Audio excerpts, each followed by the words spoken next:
People versus legal. Here, Coke on behalf of the people. Thank you, Your Honor. Jason Thompson, I have Jennifer Leal. Jennifer, go ahead and stand up for the podium. Thank you.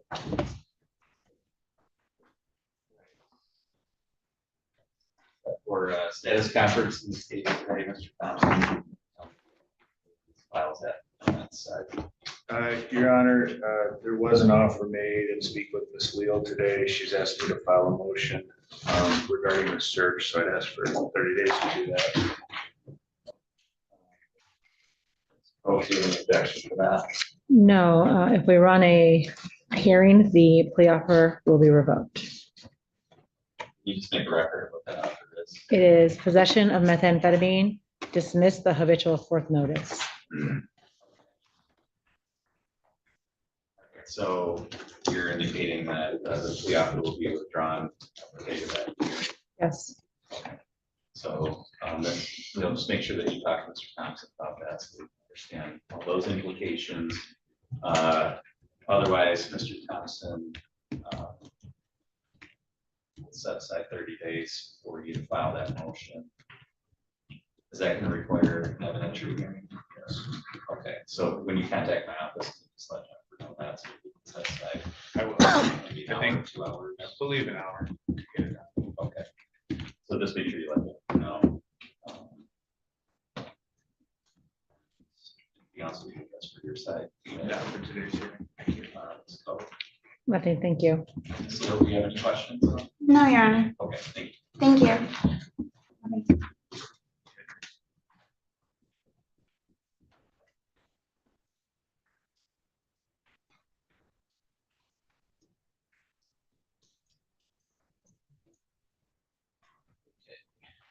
People versus Beckman, file number 255378.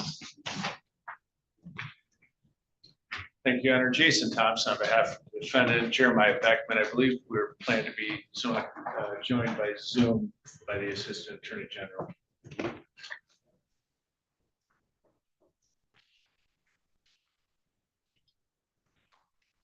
We have Ms. Robinson from the FOC office here as well.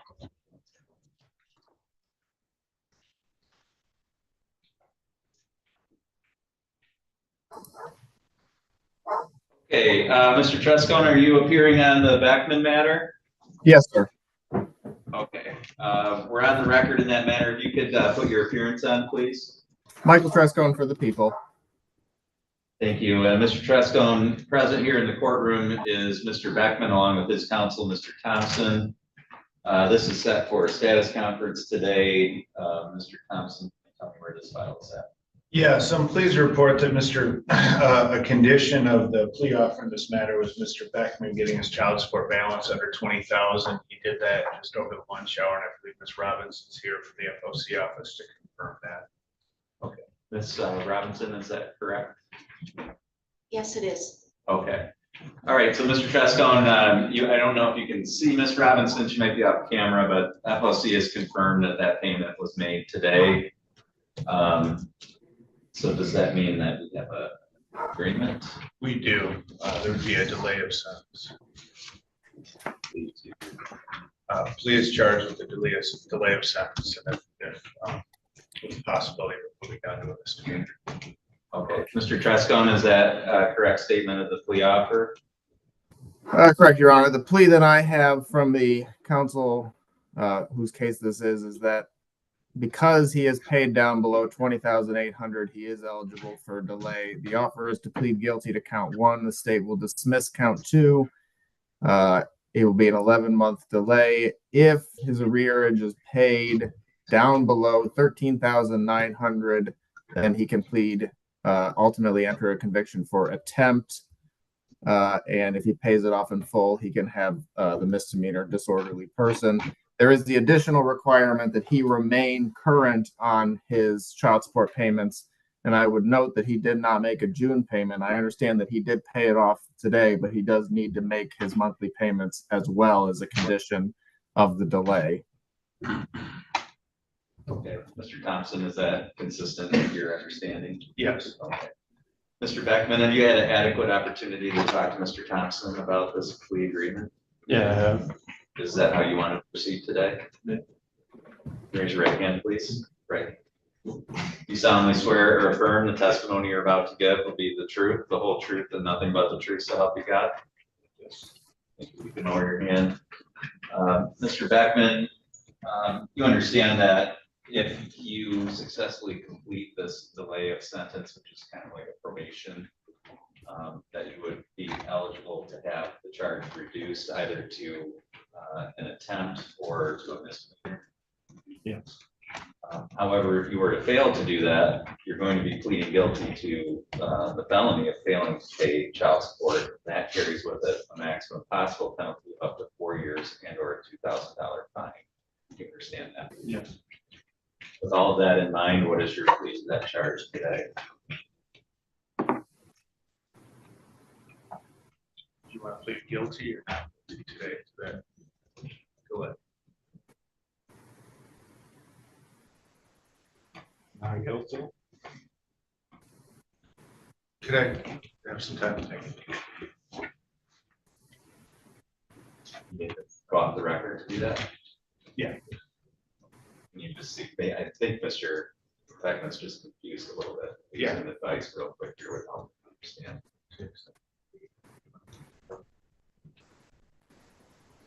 Or we've got to do it completely not guilty, we've got to try where you can accept.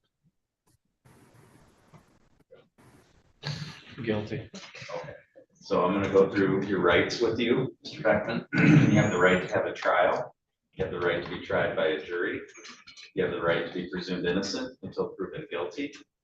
You have the right to have the prosecutor prove beyond a reasonable doubt that you are guilty. You have the right to have any witnesses against you appear at trial and to question those witnesses. You have the right to have the court order any witnesses on your behalf to appear at trial. You have the right to remain silent during a trial and to not have that silence used against you. You have the right to testify at a trial yourself if you want it. You understand all of those rights. Yes. Understand that you're giving up and waiving those rights by pleading guilty. Yes. Has anyone threatened you with anything to get you to plead guilty? No. Has anyone promised you anything other than what we said here in court today? No. Is it your own free choice to enter this plea? Yes. Are you pleading guilty because you did fail to pay child support as ordered? Yes. So between the years of 2018 and 2020, were you subject to an order here in Crawford County that required you to pay child support? Yes. And during that period of time, and that was an order here in Crawford? Yes. And during that time, did you fail to make payments as required under that order? Yeah. Mr.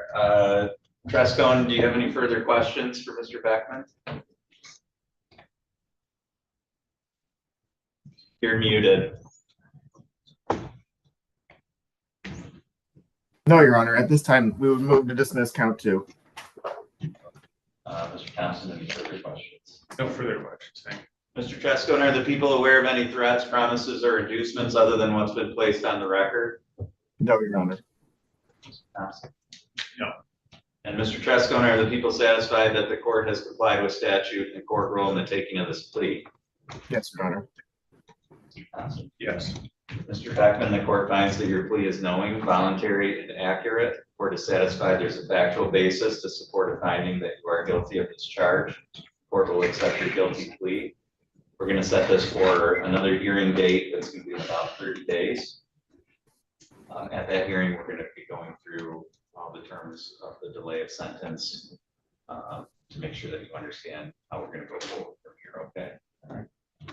Today, before you leave, Mr. Haven, are you going to talk? Yes. You're going to meet with Mr. Haven to set up a time for preparing that report. And then it's important that you stay in touch with Mr. Thompson prior to that date too, okay? Mr. Trescone, anything further today? No, Your Honor. Okay, you're free to disconnect. Thank you. And what is the hearing date? Do we have that? I don't have that, but it's probably going to be, actually, we don't have it in August. It'll probably be early September. Thank you, Your Honor. Thank you.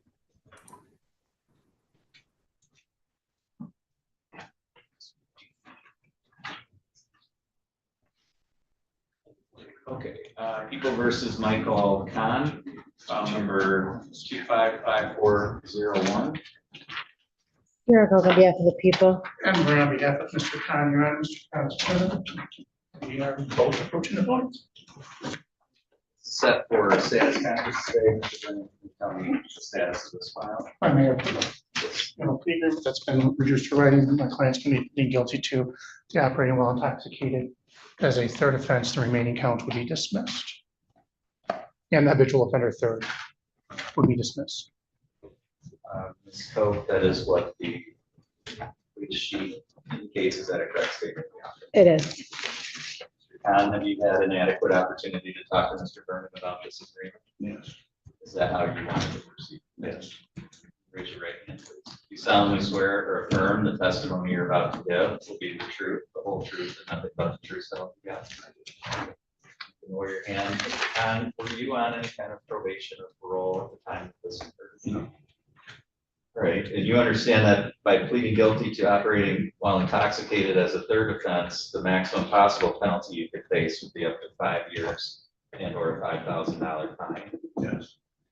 That maximum possible penalty in mind, what is your view to that charge today? Guilty. Right now, you have the right to have a trial. You have the right to be tried by a jury. You have the right to be presumed innocent until proven guilty. You have the right to have the prosecutor prove beyond a reasonable doubt that you are guilty.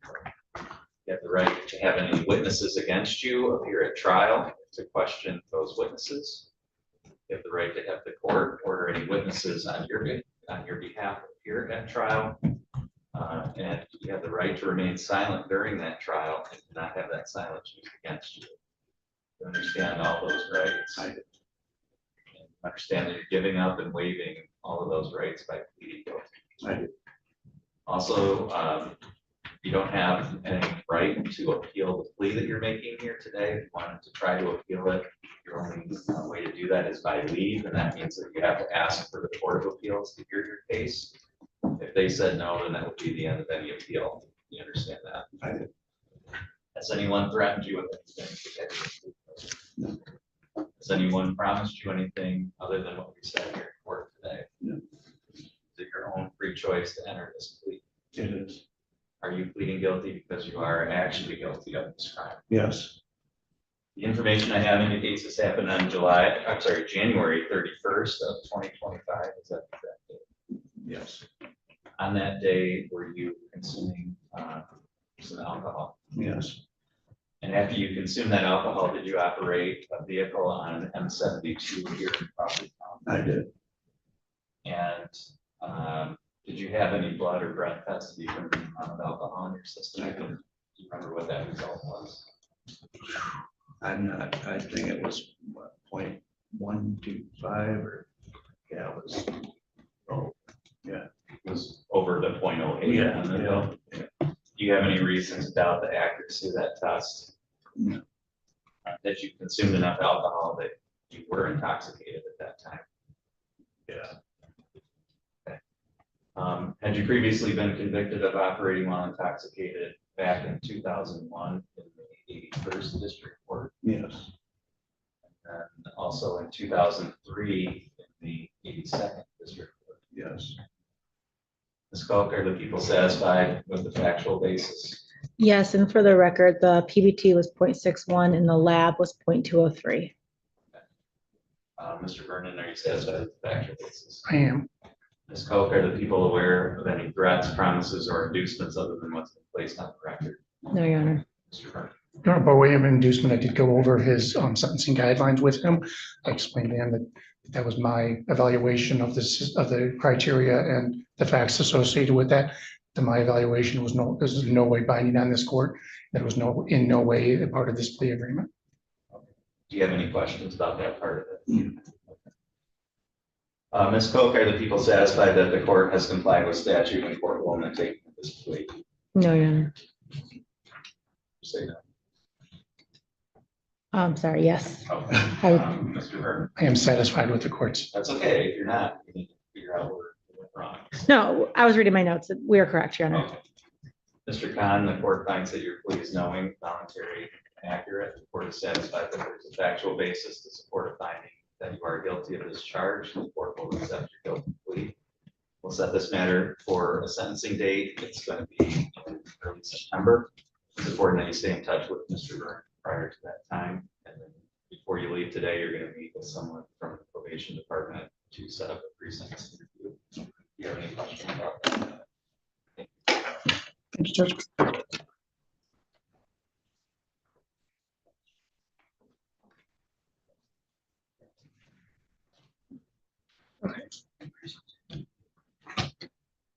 You said. Said 0.6. 1-6. Next matter is People versus Mallory Stefan. Michael Cohen. Thompson, are you covering Mr. Church's? Oh, no, Mr. Church is here. You seen Miss Stefan? I have not. I did speak to him yesterday, though. We'll take a short recess. We'll come back on the record in about 5 minutes.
We're on the record in People versus Mallory Stan.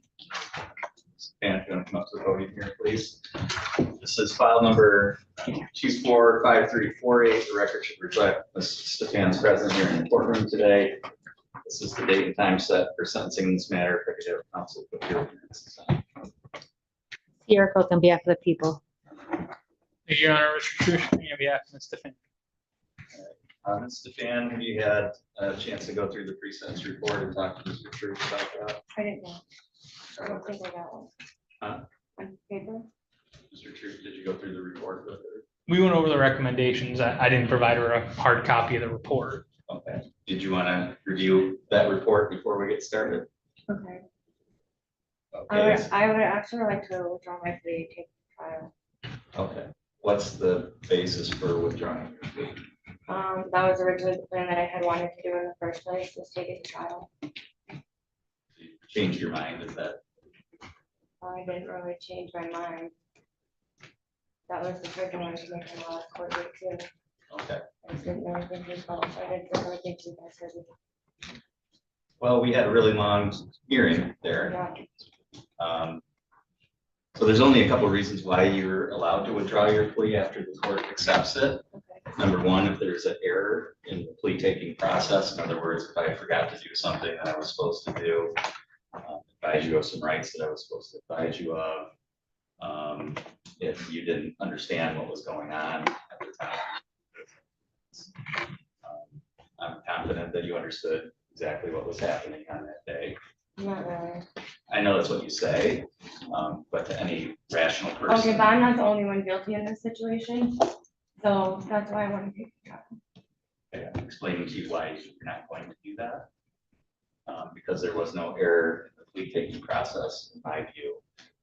There's no reason for me to allow you to withdraw your plea. So. Well, I said that at the time, of the last court hearing, because that's not what I wanted. I told you that at the time. Yeah, I hear you. I'm not going to allow you to withdraw your plea because in my view, you knowingly and voluntarily entered into that plea on that day. So we're going to go forward with sentencing today. Would you like a chance to read that report before we do that?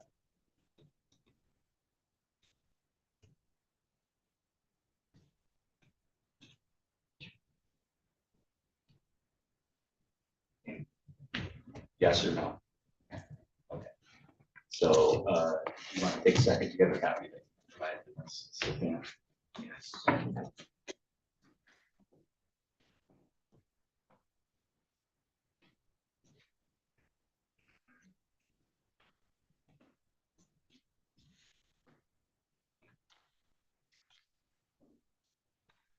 Now, did you have a clean copy of paper copy that you did? I do, Judge. Mr. Church will give her a paper copy, so Mr. Van, if you want to have a seat in the courtroom there, you can, here's the report. Just to review that. Okay. Ready on Mr. Falls? We are. Okay. People versus Larry Duvall. Mr. Duvall, you come up. Podium. This is file number 255409. The record will reflect Mr. Duvall's presence here in the courtroom today. Sierra Cook on behalf of the people. Thank you, Your Honor. Richard Trush, appearing on behalf of Mr. Duvall. Trish, can you tell me the status? We do have a resolution of the court in regards to this matter. I've been in discussions with the prosecutor. The agreement is that Mr. Duvall would plead to count one without the habitual offender notice. That would be under a 1 year delay. We're under a delay. I think the statutory max is 1 year. If he's successful on that delay, it would be reduced to the misdemeanor lewd and lascivious conduct. And I have the MCL of that for the court. That's MCL 75335, and that's a 1 year misdemeanor. Ms. Coke, is that correct statement? It is, Your Honor. We're asking the court to accept this plea. I did confirm that under the 771 delay, because this is a fourth, it is allowed if the court, feels it meets the statutory requirements. I have reviewed sexual risk assessment report, and I felt that it did Hold on meet. a second. Ms. Stefan, you're not leaving the courtroom. Ms. Stefan, come back.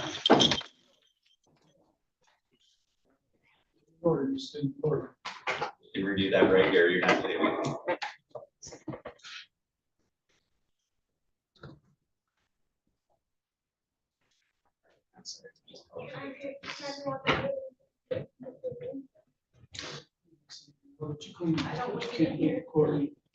Your Honor, I felt that after reading the sexual assessment, that it was an appropriate resolution to this matter. I did speak to the victim's mother in this case, and she felt that it was also a good resolution in this matter. So we'd ask the court to accept that, and if the court wants to see the sexual risk assessment or see it at sentencing, I have a copy of it. So I'd like to proceed with the plea today, but yeah, I would like to review that as part of. Thank you. I will provide it to MDOC and we can have it turned over with the PSI. All right, so for purposes of today's hearing, we're taking the plea to count one. So, Correct. okay, from the back. Yes. All right, Mr. Caval, have you had an adequate opportunity to discuss this with Mr. Church? Yes, sir.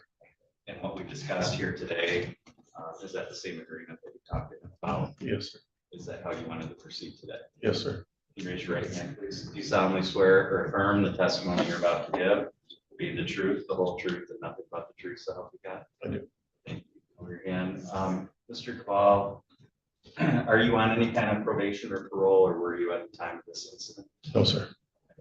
And you understand that if you were to fail to successfully complete this delay of sentence and agreement, that by pleading guilty to this charge, which is fourth degree criminal sexual conduct,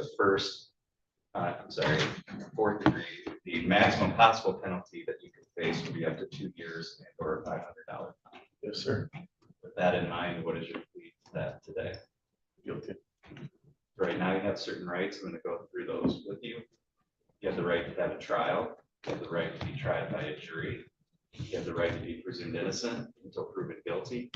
You have the right to have the prosecutor prove beyond a reasonable doubt that you are guilty. You have the right to have any witnesses against you appear at trial and to question those witnesses.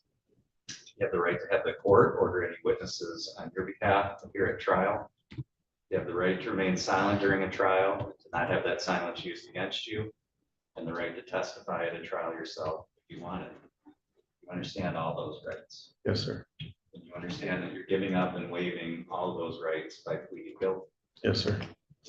Also, you don't have an automatic right to appeal the plea that you're making here today. If you wanted to try to appeal it, you would have to do that by leave, which means you have to ask for the Court of Appeals to hear your case. They could say no, and then that would be the end of any appeal. You understand? Yes, sir. Has anyone threatened you with anything to get you to plead guilty? No, sir. Has anyone promised you anything other than what we said here in court today? No, sir. Is it your own free choice to enter this plea? Yes, sir. Are you pleading guilty because you are guilty? Yes, sir. Mr. Trish, I'm going to ask that you conduct some questioning of your client. Certainly, Your Honor. Purposes of taking a factual basis, because the victim is a minor, I'm not going to use names. Thank you. Mr. Duvall, on or about January 1st of this year, were you here in Crawford County? Yes, sir. And on that date, did you have contact with a minor between the ages of 13 and 16? Yes, sir. And on that date, were you rubbing her back? Yes, sir. And was that above her clothing or under her clothing? Under her clothes. And that rubbing, was that for a sexual purpose? Yes, sir. I think that establishes a factual basis. And that happened here in Crawford County. Yes, sir. Yes, ma'am. I believe it is established, Your Honor. Ms. Koch, are the people aware of any threats, promises, or inducements other than what they placed on the record? No, Your Honor. Mr. Trish. I'm aware of it. Ms. Koch, are the people satisfied that the court has complied with statute and court rule in the taking of this plea? Yes, Your Honor. Mr. Trish. I'm satisfied. Mr. Hall, the court finds that your plea is knowing, voluntary, and accurate. The court is satisfied that there is a factual basis to support a finding that you are guilty of this discharged. The court will accept your plea. And we'll set this matter for a hearing at a later date, probably at the beginning of September. You're going to meet with the probation department for a pre-sentence report prior to that. And then it's important that you stay in touch with Mr. Trush prior to that date as well. Okay. Yes, sir.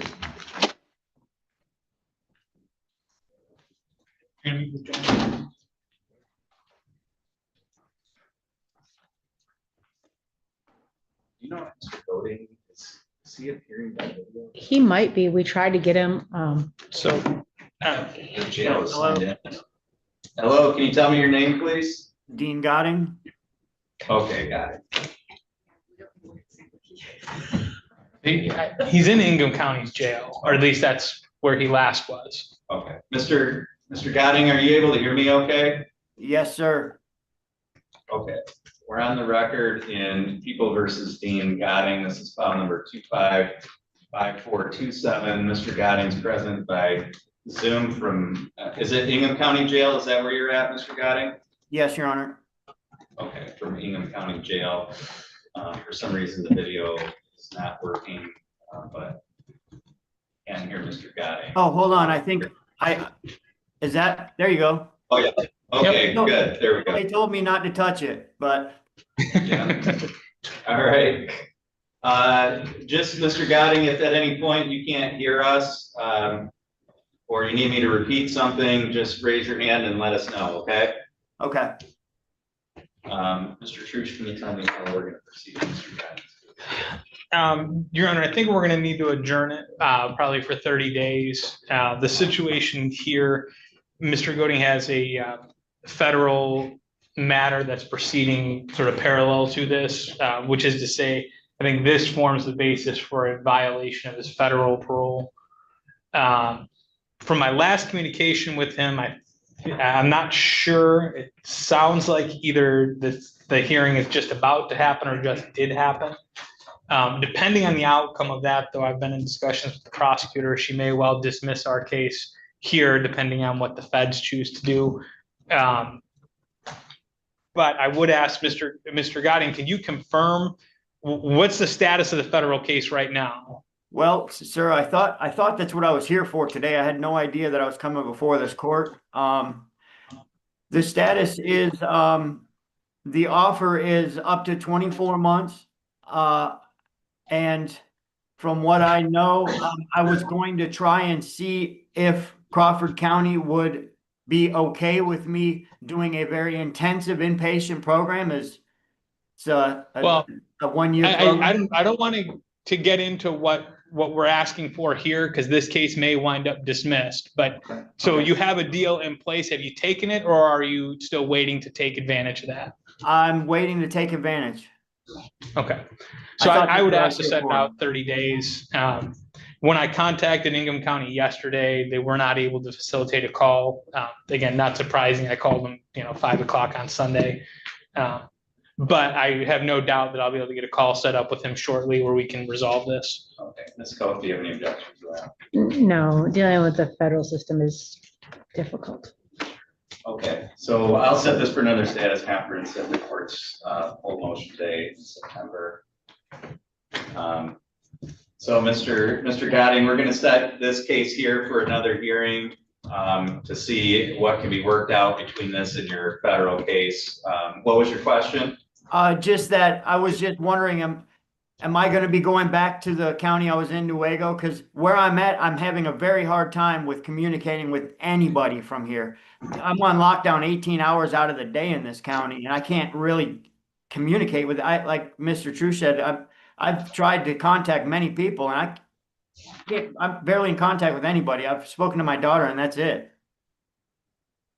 The short answer to that is the U.S. Marshals are the ones who have you there. We have no idea I have no idea if they're going to move you back or not. Okay. So yeah, that's outside of my jurisdiction in terms of what the federal officers are going to do.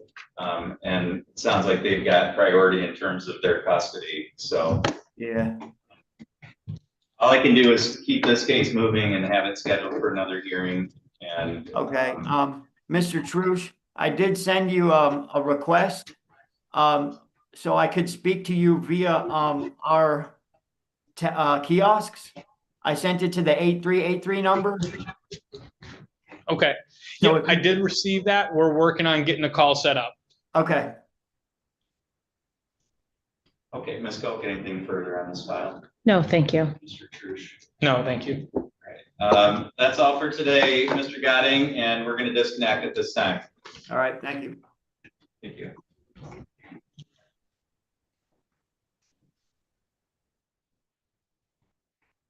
Stefan, if you want to come back up to the podium, please.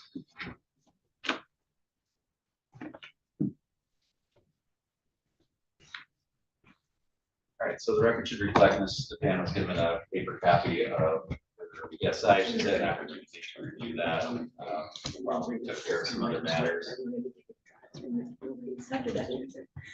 Unless I said that I wanted to take, we did not. I said I wanted to take a trial, neither of you guys accepted that answer. So I said we're that standing right we're here. done with that. I'm not talking to you anymore about going to trial. That's Okay, not but happening. none of this, some of this stuff is not true. Some of this stuff is not true. Okay, you're gonna have a chance to tell me what's not true and what is true. You have it on here, if it's true. You say that I fled the building. I left because you guys wouldn't accept now my it's not- answer that I you're wanted to take the trial. You're I gonna have a told you I chance wanted to to tell take me the now. It's trial, and you not. wouldn't accept that answer. In about 3 minutes, you're gonna have a chance to tell me everything you want to tell me. Okay. That doesn't change this though.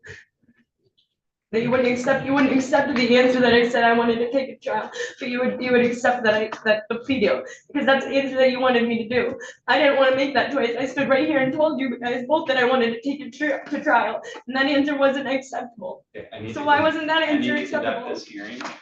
If you're gonna keep interrupting me, then we're gonna stop the hearing and have you taken into custody. We're gonna try it again at a different day. Okay, because I'm not gonna keep listening to what you're saying because it's not correct. We had the hearing. that is correct. I stood right here and told you that I wanted to take it to trial, and you wouldn't accept Okay. that answer. You guys went ahead and I'm gonna pushed for the revoke- plea deal I'm anyways. gonna revoke Ms. Stefan's bond. We're gonna take you into custody at this time. You're gonna be held without bond. I'm gonna reset this for sentencing hearing at a later date. So what? And you'll get jail credit towards your sentence for the time it's being held now. Because you don't want to hear the truth about what happened. She said that I saw her, that I kicked and hit her, and I didn't. My Because- cousin had to show up and spray us out of the house. Because you keep My bad, interrupting me. please. Because you keep interrupting me and I can't conduct this hearing. Because you're not listening.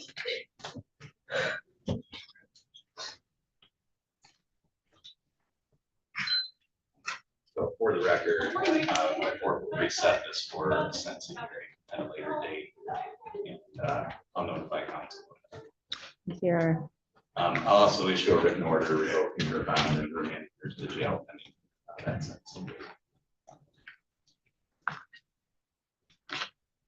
Okay. Do you have any other matters? I do have Ms. Creed, but I have not seen her come in yet, and we're still a few minutes early on her.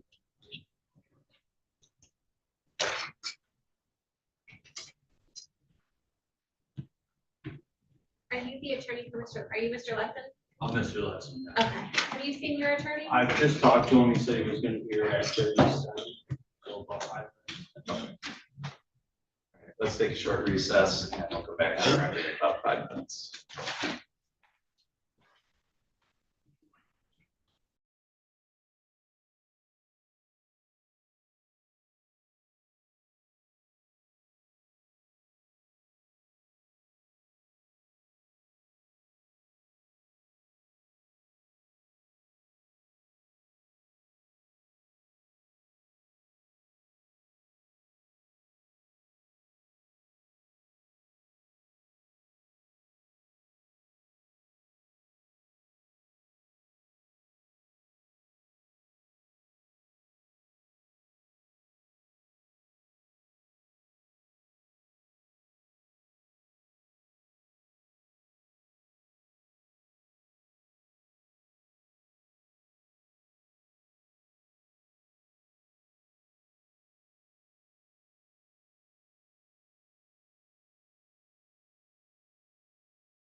All right, we're on the record in People versus Letson, file number 255389. Can I get a counsel for the appearances on? Sierra Coke on behalf of the people. Good afternoon, Your Honor. Tyler Velo, P75702 on behalf of Mr. Letson. I have this set as a plea hearing today. Mr. Vila, how did you want to proceed? Yes, Your Honor. So we did have this set up as a plea. With further discussions of my client, I think there were some things that he didn't understand. He would now like to exercise his right to a trial.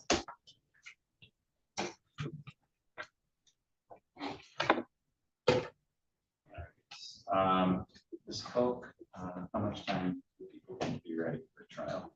Your Honor, I need to file notices now on the domestic violence with his prior cases. I will get that done within the next 30 days. We can have the trial in 60 days. The offer to assault and battery, simple assault and battery, is withdrawn as of today. Thank you. All right. And how many days of trial? Your Honor, we're going to ask for 2 days since we're going to be doing the 768 notice on his prior domestic violence. Mr. Vila, if we set this for 90 days, is that enough time? Certainly, Your Honor. Set a trial at 90 days for a 2-day jury trial.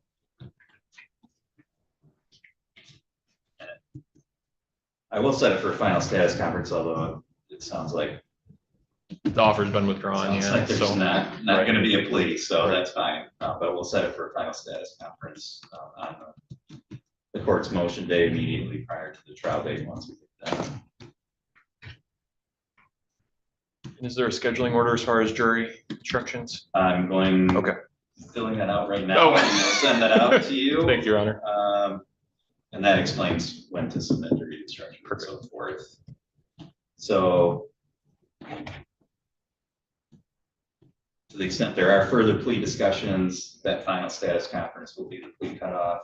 It'll also be the motion cutoff. So to the extent either side has motions, they need to be filed and heard no later than the date of the final status conference.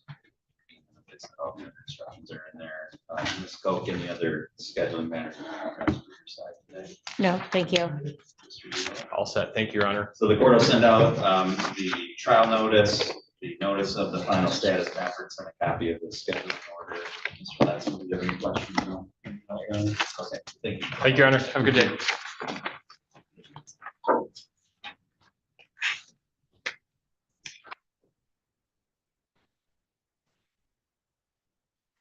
Versus Creed, Ms. Creed here. Where he is. Mr. Thompson, can you go grab Mr. Church for me? I'll inform, thank you.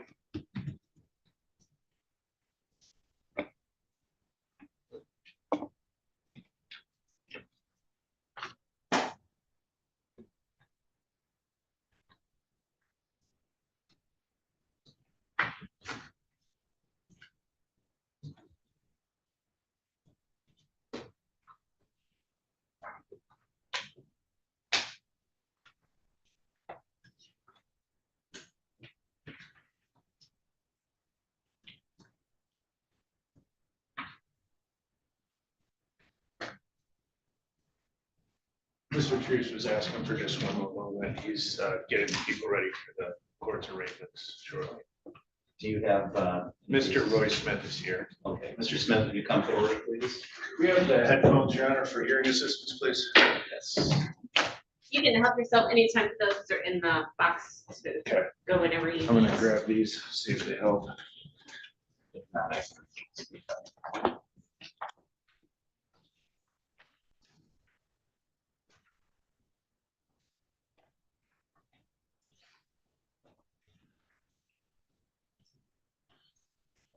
Smith, try these on, see if they help. Can you hear me okay, sir? Okay. So your name is Roy Smith, is that correct? Yes, sir. Okay. We're on the record, People versus Roy Smith, case number 255399. The record should reflect Mr. Smith is present here in the courtroom. And Mr. Smith, did you have a chance to go through the pre-sentence report with your lawyer? Yeah, Your Honor, if I could, I'd like to make a motion. Mr. Smith had pled domestic violence with agreement for domestic violence. Mr. McFall's investigation revealed he's ineligible. I've spoken to the prosecutor and she doesn't have any objection. Mr. Smith could withdraw the plea to domestic violence. She would offer a simple assault. You would accept that. And with the court's permission, we'd be willing to go forward with sentencing, but there are some post-conviction differences to that, and that would be our request today. So, Sarah, I would not object to that. It was part of the plea agreement that he had the 769 deferral. He did have a domestic violence 24 years ago in St. Clair County. We did not see it on the CCH, so we weren't aware of it. And he hasn't had any contact with the criminal justice system since. So we would be willing to do that if the court would accept that. We did try to talk to the victim about it. It was, he understood that that's what we were going to do. Okay, so Mr. Smith, have you talked to your lawyer about this change? Yes. And is that what you would like to do as well? Yes. Okay, so we have Mr. Smith's testimony preserved from the plea hearing. So I think that certainly would establish a factual basis for domestic violence. It would for assault and battery. I would, it's a lesser included, yes. Yes. Okay, so the court's just going to direct that the plea to the domestic violence be withdrawn and instead guilty plea to assault and battery be entered. Do you have the backbone for that? I can get to Sarah. I think it's 750.81. Okay. So we've got that corrected for the record. In terms of changes to the PSI, Mr. Thompson? No changes to the PSI, Your Honor. We agree it was prepared and scored, well, not really scored, but accurate. Ms. Koch, any changes? No. And you indicated you contacted the victim, but do you have a victim that wishes to address the court today? He is not present today. Anything that you would like to say on behalf of the people for allocution? Yeah, I think the recommendation is appropriate. He has minimal criminal history. He's 72 years old. His contact with the criminal justice system has been, over 2 decades ago. I think the recommendation is appropriate. Thank you. Mr. Thompson, anything on behalf of Mr. Smith? Yes, Your Honor. I think the court can review the circumstances here and see how this came about. This was arguably a defensible case.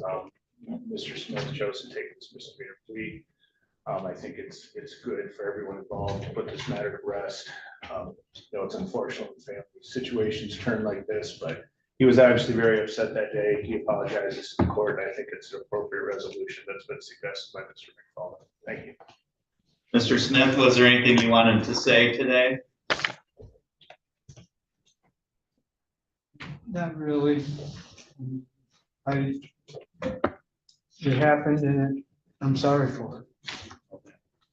I did read the report, so I'm familiar with what happened in this circumstance.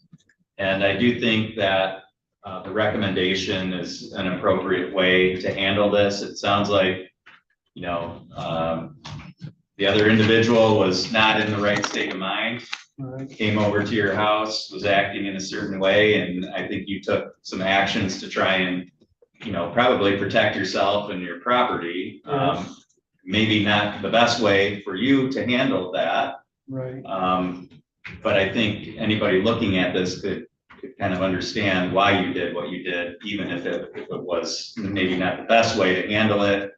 The best way is always to call the police, have them come and deal with it instead of trying to handle that yourself.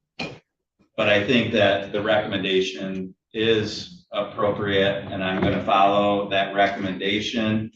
So the court is going to impose 1 year of probation. The court's going to adopt all the conditions listed in the report for the probation. The court is going to order that you serve 2 days in jail with credit for 2 days served. So no additional jail time. I don't think that's warranted given what happened in this case. The court will impose a crime victims assessment of $130, court costs of $325, attorney fees of $350. Your Honor, if I could object to that part, I was private. Oh, okay. Thank you. So the court will not impose attorney fees. And then the court will order that the base sheet of the PSI be corrected to reflect that we're retained, not appointed. A DNA testing fee of $60, a $50 state cost, and a supervision fee of probation of $30 per month. You do have the ability to appeal this sentence. If you wanted to appeal this sentence, Mr. Smith, you would have to file for your appeal within the next 21 days. If you have more questions about that, Mr. Thompson would be able to answer those questions for you. Before you leave today, you just need to check in with Mr. McFalda, the probation agent, okay? Thank you. What else? Yeah, your bond could go towards mine as well. The bond. Yeah. Mr. McFarland's on the outside. Mr. Churcher, ready on Ms. Creed's case? Yes, Your Honor. Okay. Court calls People versus Tanya Creed, file number 55408. The record should reflect the defendant's present here in the courtroom today. Mr. Truch, how did we want to proceed today? Your Honor, I do believe we have a resolution of this matter whereby Ms. Creed would be tendering a plea to 2 counts of attempt R&O, and the principal charges would be dismissed or amended as whatever the court's preference is. Ms. Koch, is that a correct statement of the plea agreement? It is. Ms. Creed, have you had a chance to talk to Mr. Truch about this plea agreement? Yeah. And is that how you wanted to proceed today? Yes. Can you raise your right hand, please? Do you solemnly swear or affirm the testimony you're about to give will be the truth, the whole truth, and nothing but the truth, so help you God? Yes. Are you currently on any kind of probation or parole? Yes, at arrest common probation. Okay. Are they aware that you're entering this plea today? Yeah. Are you gonna face any additional penalties for that? I don't think so. And then in this case, the 2 charges are attempted resisting or obstructing. Each of those carries with it a maximum penalty, possible penalty of up to 1 year in jail. Do you understand that? Just need to say yes. Okay. Sorry. We're making a recording and they don't know later what that Right. meant, so, okay. Okay, and so with those maximum penalties in mind, what is your plea to each of those charges today? No contest. Right. You're guilty. My understanding is it's gonna be a guilty plea, but Okay. Okay. Sorry about that. Guilty. okay. So I'm gonna go through your rights with you. You have the right to have a trial. You have the right to be tried by a jury. You have the right to be presumed innocent until proven guilty. You have the right to have the prosecutor prove beyond a reasonable doubt that you are guilty. You have the right to have any witnesses against you appear at trial and to question those witnesses. You have the right to have the court order any witnesses on your behalf appear at trial. You have the right to remain silent during a trial and to not have that silence used against you, and the right to testify at a trial yourself if you want it. You understand all those rights. And you understand that you're going to be giving up and waiving all of those rights by pleading guilty. Yes. Has anyone threatened you with anything to get you to plead guilty? No. Has anyone promised you anything other than what we said here in court today? Is it your own free choice to enter this plea? Yes. Are you pleading guilty to these 2 charges because you are in fact guilty? Yes. So the information I have indicates this happened back on February 20th of 2025. Is that the correct date? Yep. Okay. And on that day, were you here in Crawford County? Yes. Your Honor, may I ask this? Sure. On that day, did the police come to your home? Yes. Was there 1 officer or more than 1 officer? There was more than 1. When they were at your home, did there come a time when they left? Yeah. Did they then come back? Yes. When they came back, did they instruct you to open the door? Yes. Did you do that? No. I think that would provide the basis. Ms. Koch? Were you aware that there are police officers exercising their duties? Yes. Yeah, I believe that's sufficient, Your Honor. Ms. Folk, are the people aware of any threats, promises, or inducements other than what's been placed on the record? No, Your Honor. Mr. Truitt? Where am none, Your Honor. Ms. Folk, are the people satisfied that the court has complied with statute and court rule in the taking of this plea? Yes, Your Honor. Mr. Truitt? I am satisfied. The court finds that your plea is knowing, voluntary, and accurate. The court is satisfied there is a factual basis to support a finding that you are guilty of each of these charges. The court will accept your plea as a whole. We'll set this matter for a sentencing hearing. You'll be notified of the date of that hearing. It's going to be early September. Then stay in touch with Mr. Truitt prior to that date. And before you leave today, you're going to be placed with the probation department to set up a pre-sentence. Thank you. All right.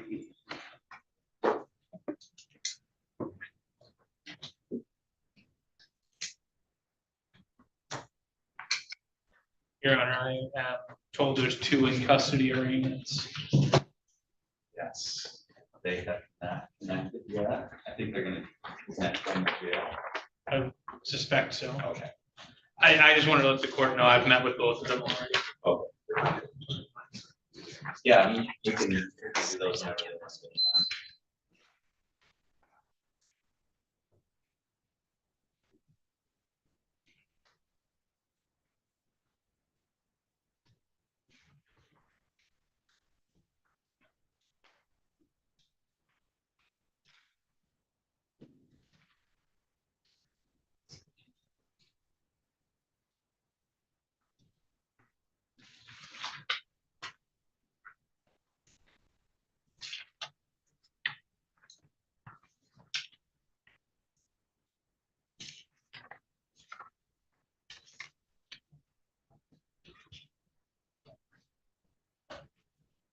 Mr. Thompson, do you have Ms. Smith ready? Yes, Ms. Smith's in the lobby, yes.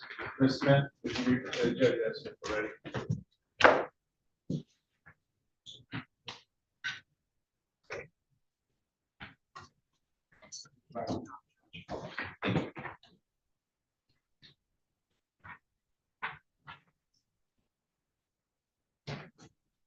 All right, Brandy, you're gonna stand right up at the podium, right next to you, okay?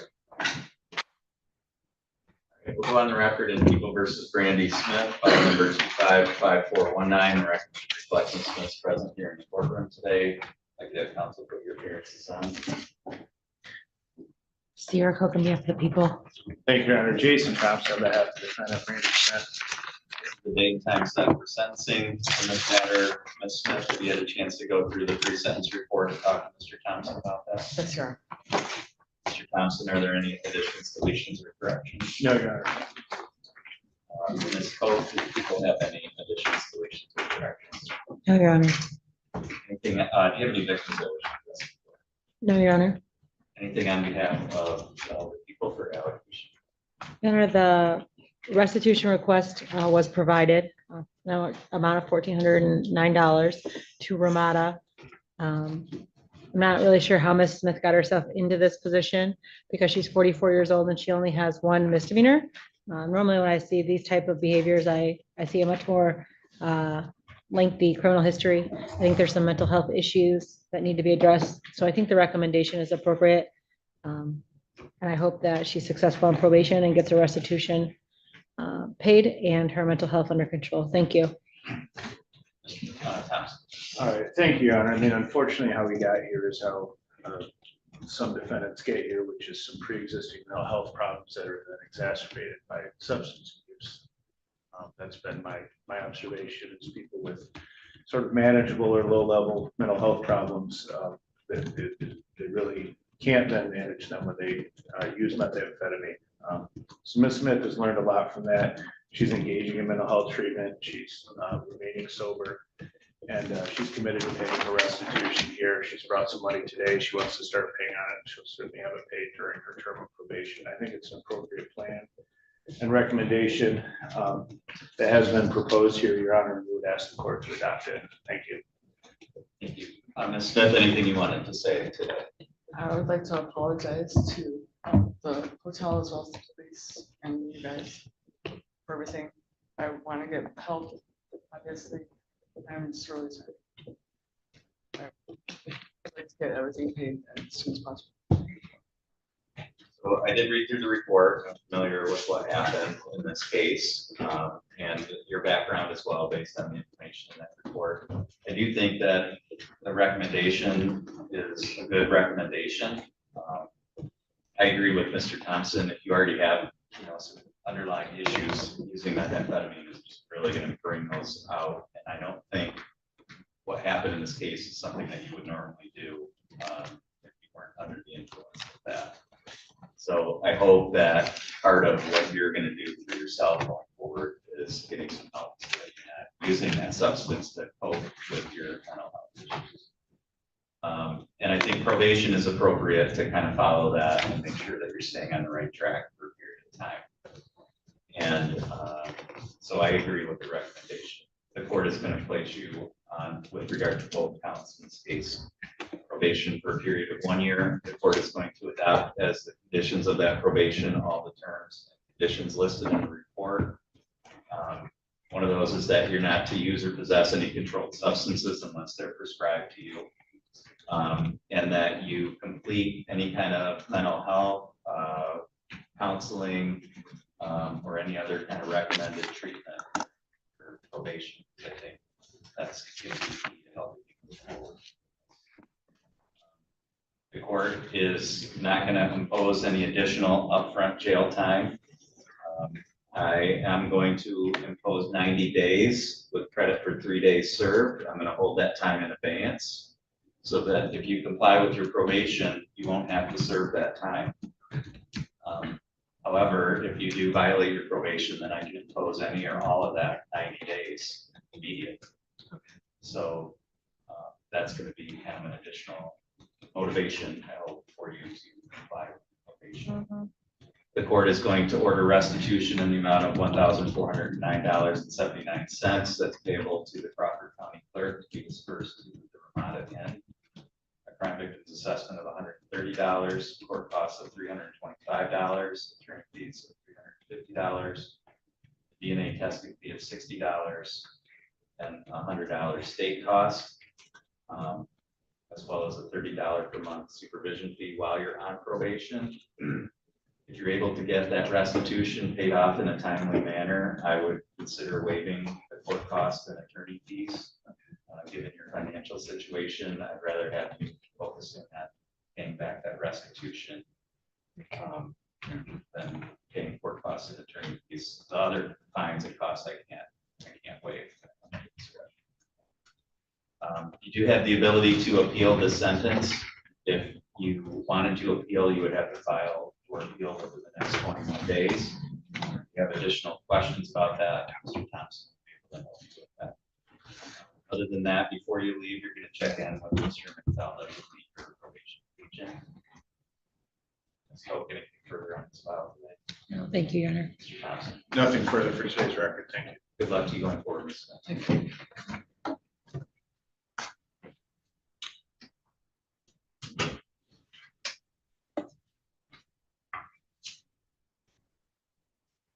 Okay. And Mr. Truce, we do have the jail connected. Sir, at the jail, can you tell me your name, please? Leonard Colvin. Okay. All right, we'll go on the record in People versus Leonard John Colvin. This is District Court file number 2518124-FY. Record should reflect Mr. Colvin's hearing today by video from the Crawford County Jail. I'm conducting this hearing today on behalf of Judge Burmeister. This is District Court arraignment. I'd like to have counsel put your appearances on. Sierra Coke on behalf of the people. Thank you, Your Honor. Richard Trish appearing on behalf of Mr. Colvin. By way of arraignment, we would waive a reading of the complaint and stand mute to the charges. He has been screened and approved for court-appointed counsel. Mr. Thompson will be appointed. We would be prepared to waive the 21-day rule today, and we would like to address bond. Okay. So the court will enter a not guilty plea on behalf of Mr. Colvin with regard to all charges in this case.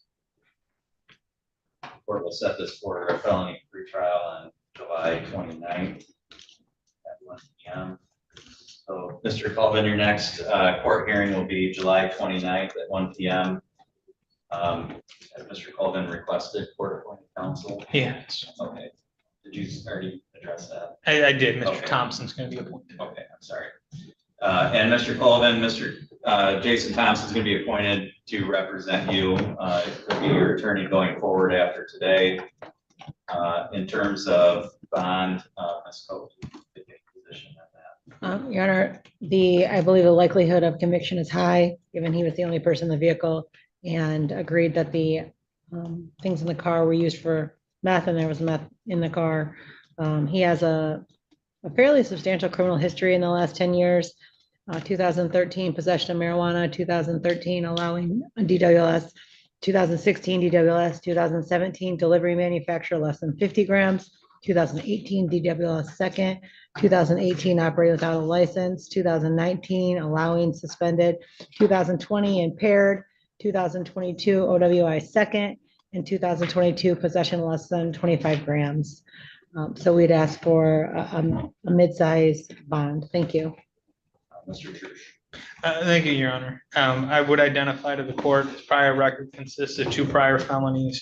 While there are a substantial number of misdemeanors indicated by the prosecutor, they're all traffic offenses. Other than the OWIs, frankly, they're all license or insurance related. So I would identify he has a stable residence. He's lived in Mayo for the last 2 years. He's lived a significant portion of his life in Mayo. He indicates he grew up there. He has family in Mayo, his father and his sister.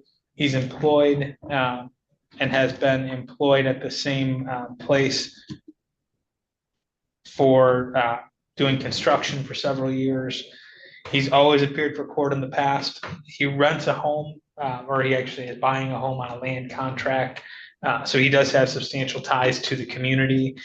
I don't think there's any reason to think he presents as a flight risk. I think a moderate bond would be sufficient to ensure his appearance and the protection of the community. I would suggest to the court a 10,000, 10%. All right. Both counsel have identified, I think, competing factors that the court has to look at, Mr. Colvin, in terms of bond.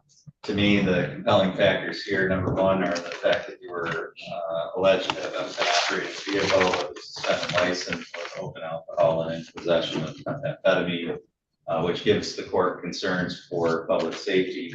The court also notes that you're charged with possession of methamphetamine, which is a 10-year felony of a habitual third, which means maximum possible penalty you face in that charge would be up to 20 years. So there's a substantial penalty at stake here. The court also does recognize, and I haven't heard anything to the contrary, that you have always appeared. So the court doesn't necessarily have concerns about appearance. It's more from a public safety standpoint. The court finds that an appropriate bond would be $5,000 cash or surety. The court finds that that would be a sufficient amount to ensure appearance and ensure public safety during the pendency of the charges. So the court will set bond in that amount, and the next date will be July 29th. Ms. Coke, anything further on this file? No. Mr. Colvin, what's a good phone number for you? 231-649-3828.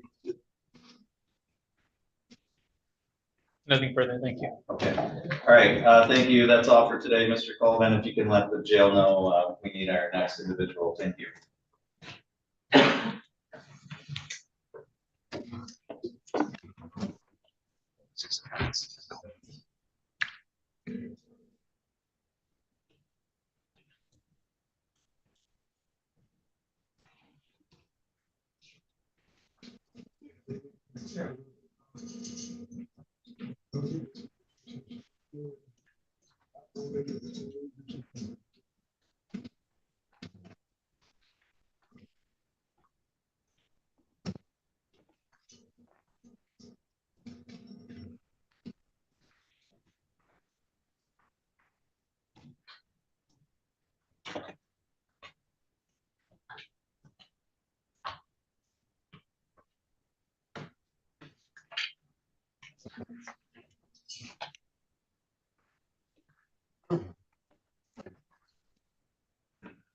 All right, sir, is your name Stephen Austin?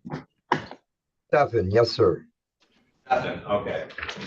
All right, we're on the record in People versus Stephen Austin, District Court file number 2518123-SM.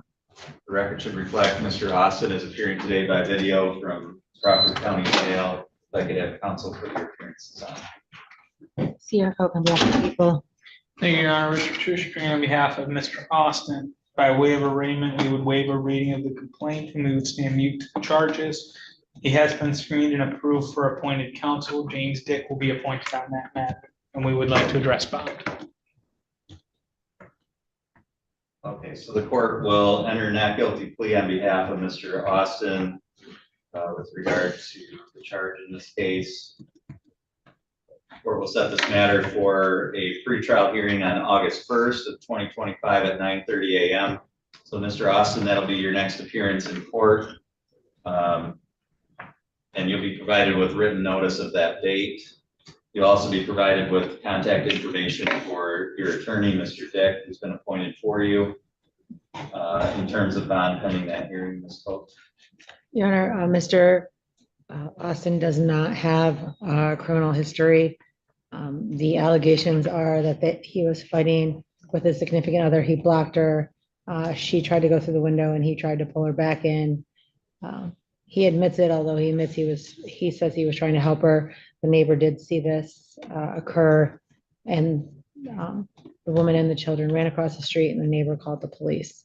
Those are the allegations. And again, he has no criminal history. I defer to the court on the amount of bond. Thank you, Your Honor. When I spoke to Mr. Austin, he indicates he has no prior felonies. He did indicate to me that about 15 years ago, he had an improper transport of a firearm misdemeanor. It sounds like it was just a fine that he paid. So I would agree with the prosecutor's assessment. I don't think there's any criminal history here that the court needs to be concerned about. He indicated that in the past, he always did appear for court when he had in the past. He's lived in Grayling for about 6 years. He's worked at the same job for the last 4 years. In addition to that, based on the recitation of his criminal history, both from Mr. Austin and the prosecutor, he's very likely going to be eligible for treatment under the deferral statute 769-4A for first-time offenders, even if a conviction does happen here. So I would suggest to the court, given his connections to the community, given his lack of prior history, that a personal recognizance bond is likely appropriate. I'd ask the court to consider a $500 PR bond. All right, given the nature of the charge in this case, which does involve allegations of assaultive conduct directed at a domestic partner, and given the fact that the court is going to impose some no contact provisions as part of that bond, the court finds that a $500 cash bond is appropriate to ensure compliance with the terms of that bond. The court will set bond in the amount of $500 cash, and then we'll proceed as scheduled. Again, Mr. Austin, the conditions of your bond is, in addition to posting the $500, is that you're not to have any contact, either directly or indirectly, with Paige Carrigan, or not enter into any premises or areas, including the home, school, or place of employment of that individual while this case is pending. Do you understand that? Yes, Your Honor. All right, Ms. Polk, anything further today on this case? No, thank you. Mr. Trush. I wanted to confirm that the court indicated a pretrial date of 8/1.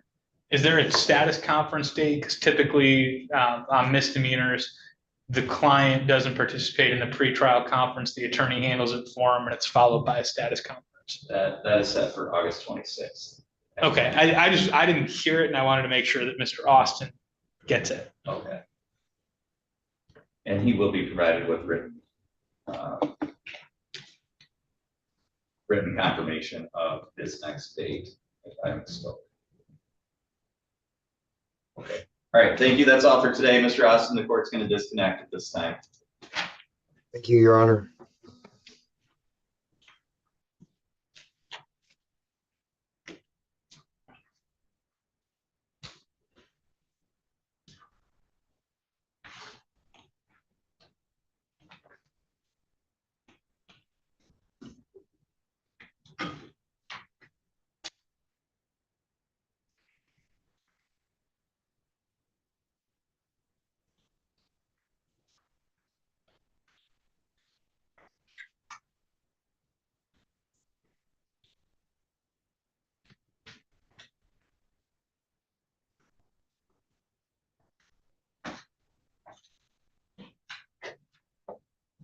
Just gonna take a short recess and we'll get started with our 3:15 in about 5 minutes.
us to stand here?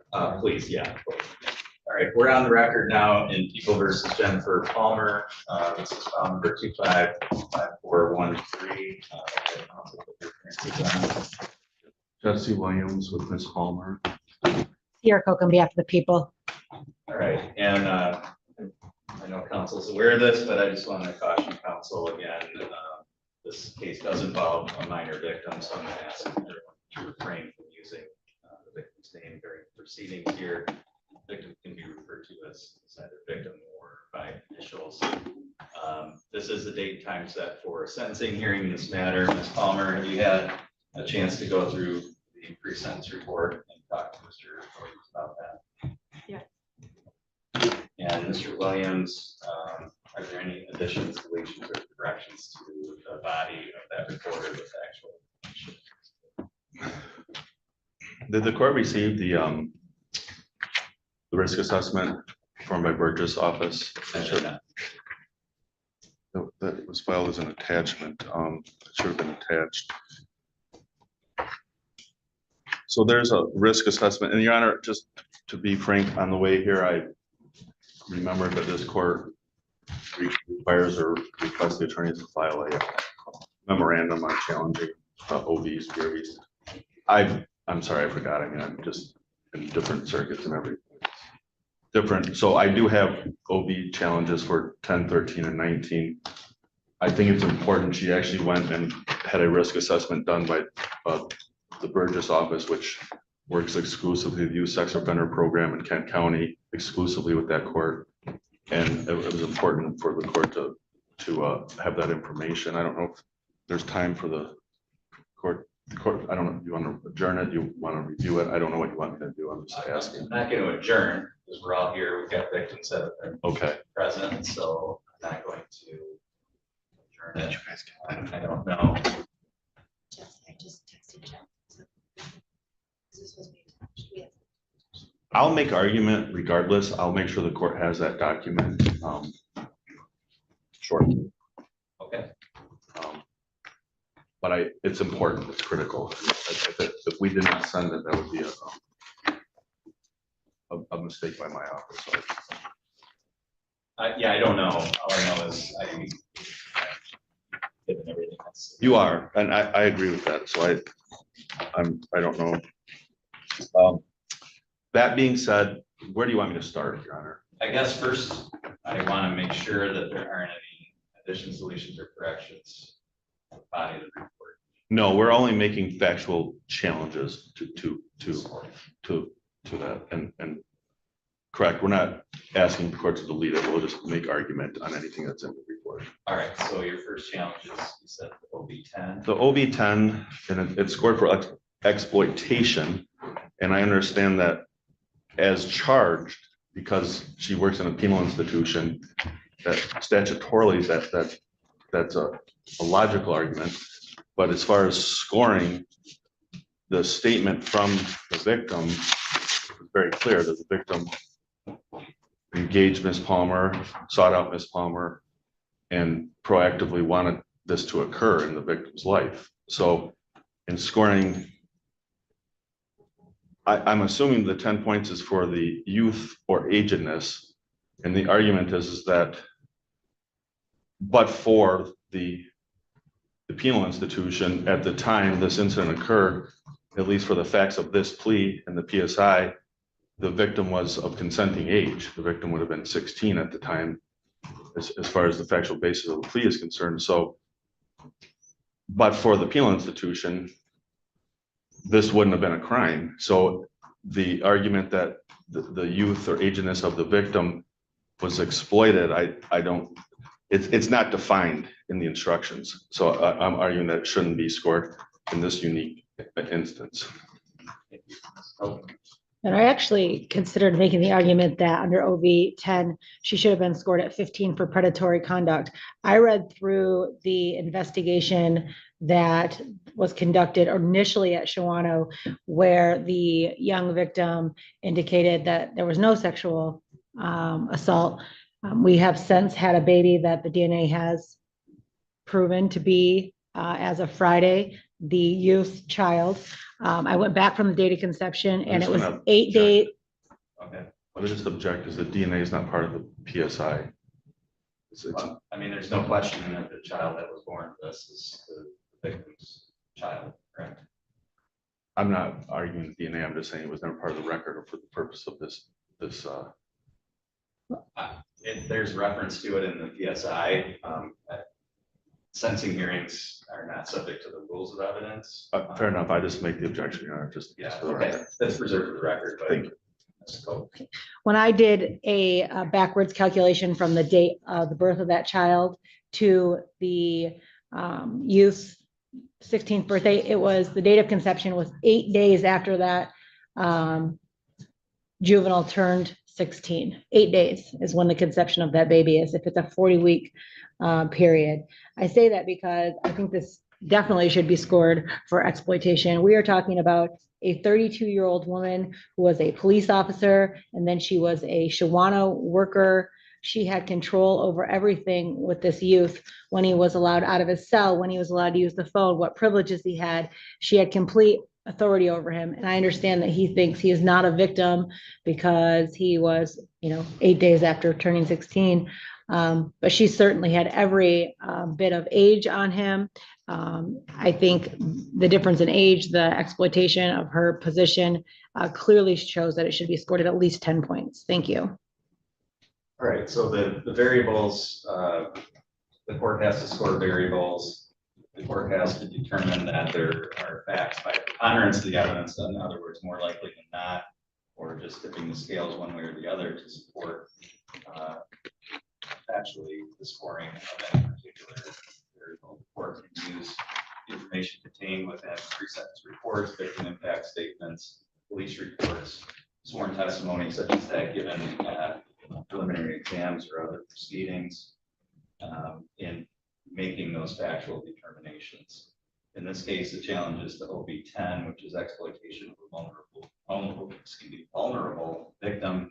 It's scored at 10 points, indicating that the offender exploited the victim's physical disability, mental disability, youth or agedness, a domestic relationship, or that the offender abused his or her authority status. Looking at the case law behind OB 10, it's not the mere presence of one or more of those factors, it's the exploitation or the use or the taking advantage of one of those factors by the defendant that allows for scoring of OB 10. So in this case, I know it's not just that the victim was 16.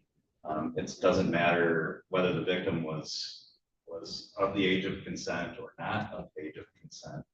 If the defendant used that defendant's youth, regardless of how old he was or whether he was over or under the age of consent, if she used that youth and his status as being younger than her or a teenager in order to be able to exploit that victim or use that difference in age to be able to accomplish the crime, then OB 10 can be scored. Again, abuse of authority status can also justify the scoring of OB 10 where that authority status is used as a means of committing a crime. In this case, again, under a preponderance standard, the court finds number one, the defendant was in a position of authority over the victim in this case. I think it's more likely than not that she used that authority status, the ability to grant or deny privileges as part of her role at Shawano. And then I do think there's sufficient evidence reading through the PSI that she used the victim's youth, his willingness to engage in this kind of conduct. She took advantage of that to satisfy her own sexual urges in this case. So the court finds that she did exploit his youth, the difference in their age, but she did exploit her authority status more likely than not. And therefore, the court finds there's sufficient facts to support a scoring vote 10 points. And the court will deny that challenge. Next one. Thank you, Your Honor. OB 13, continuing a pattern of criminal behavior. It requires 3 continuous acts. I'm not certain what those acts are. She indicated that nothing occurred more than twice, and he indicated less than that. So that there's nothing factual in the record to support three separate acts for the continued pattern.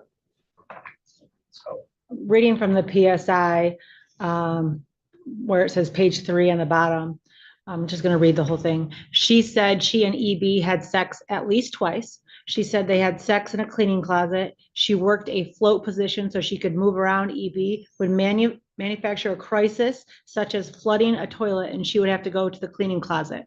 While in the closet, she would face the door so she could watch for other employees. She would take down her pants and underwear and bend over for the intercourse. She confirmed it was penis vaginal. She said the last time it happened, he came inside her. She purchased a plan B, but it did not work. When asked about oral sex, she said he went down on her for a few seconds, but she performed oral sex on him just before they had intercourse the last time. When I read that, there's at least 2 incidents of penetration. There's 2 different types of oral sex. Each of those is a separate type of crime, and all of them would count for OV 13. I think it was scored properly. Thank you. All right, again, OV 13 applies to a continuing pattern of criminal behavior. In this case, it's scored at 25 points. And that is where the offense was part of a pattern of felonious criminal activity involving 3 or more crimes against a person. In this case, I read the PSI, I read it the same way the prosecutor did, which was there were at least 2 instances of vaginal intercourse, as well as 1 instance of the victim performing oral sex on the defendant, and the defendant performing oral sex on the victim. Those crimes all need to occur within 5 years. It's clear this all occurred in a short period of time. Again, looking at this under the standard, the court finds the decision factual basis to conclude that there were 3 or more sexual penetrations, felonious sexual penetrations that occurred. So the court will deny that challenge. Sure. Williams, what you said there was. Yeah, but I'm not going to challenge OB 19 based off of the record so far. So I'm going to withdraw that challenge. I would ask the court to maybe reconsider after the victim speaks OB 10, but I'll just raise that for the record, and then that's the entirety of my challenges. Okay. All right. Thank you. Ms. Coe, do the people have any additions, deletions, or corrections? No, Your Honor. I did receive an impact statement earlier today. Have a chance to review that statement. And I think victim EB should be on Zoom. He was moved last week, so we were chasing him around to multiple different people trying to get him here, but I think he's here. And I think Ms. Rios may also be present. She is the minor child's mother. She may want to speak. She was deciding today. All right, Ms. Rios, I see we have brought you into this hearing. If you wish to make a statement, did you wish to do that today? Your Honor, sorry, is this the victim's mom? It is. I thought it was the victim.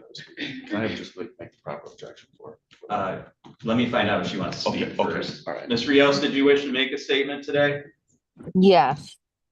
Okay, 1 second, please, Mr. Your Honor, I would just object under the statute itself. It allows for the victim to speak, and it also allows for a family member to speak if the victim's under 18, but to speak for the victim. But in this instance, the victim's speaking, so that it wouldn't be applicable. That I would just make that objection.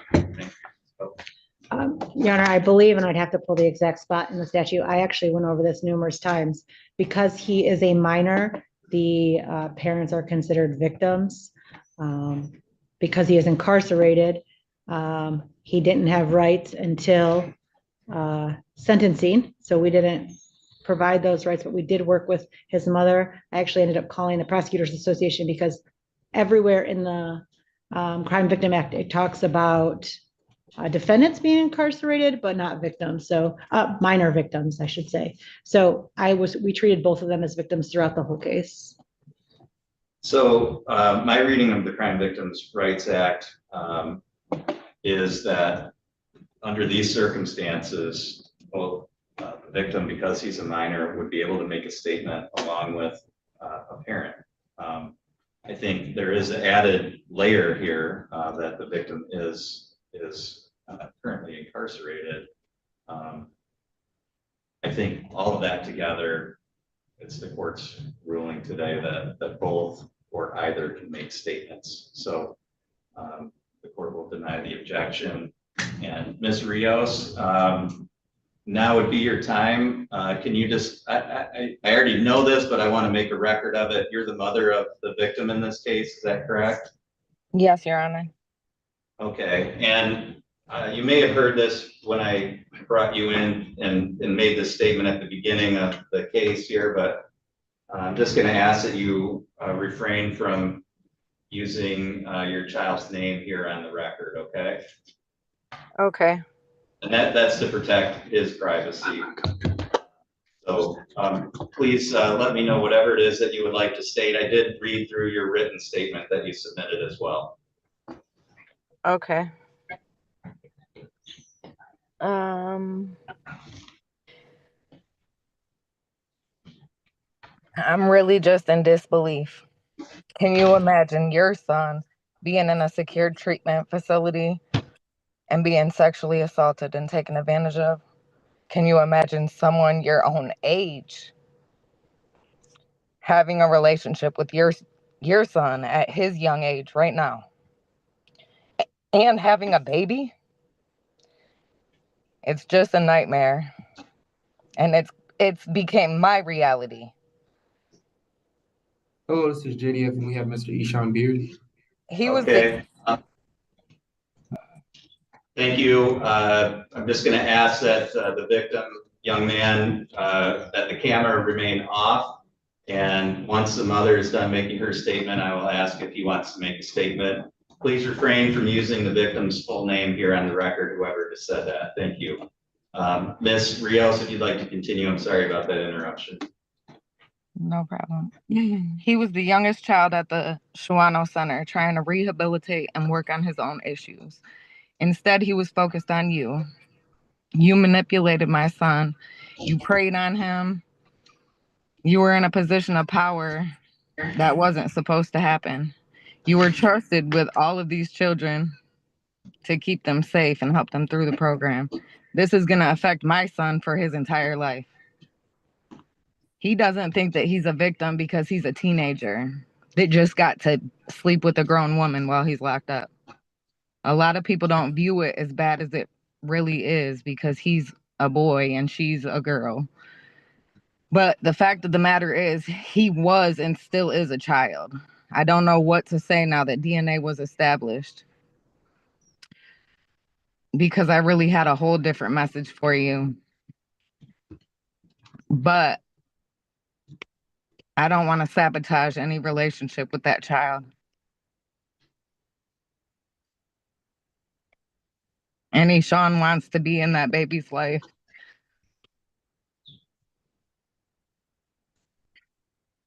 But you're really selfish.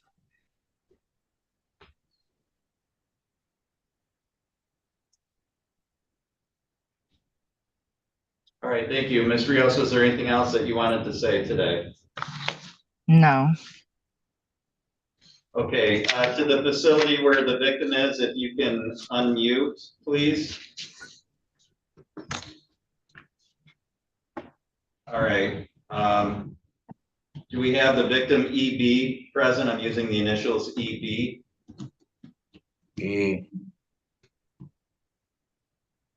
All right. Young man, is there anything that you want to say here to the court for the sentencing hearing today? No. Okay. All right, thank you. Ms. Koch, anything on behalf of the people for allocution? Now, the court has read through the PSI, is aware of all the facts and circumstances of this case. Obviously, we've talked about the fact that the DNA did come back on Friday and confirmed that this, I think he's 17 now, year old, is the father of Miss Palmer's baby. I'm not a paternity expert and she is legally married, so I don't know what will happen legally with that situation. But we now have this recommendation. The guidelines are 29 to 57.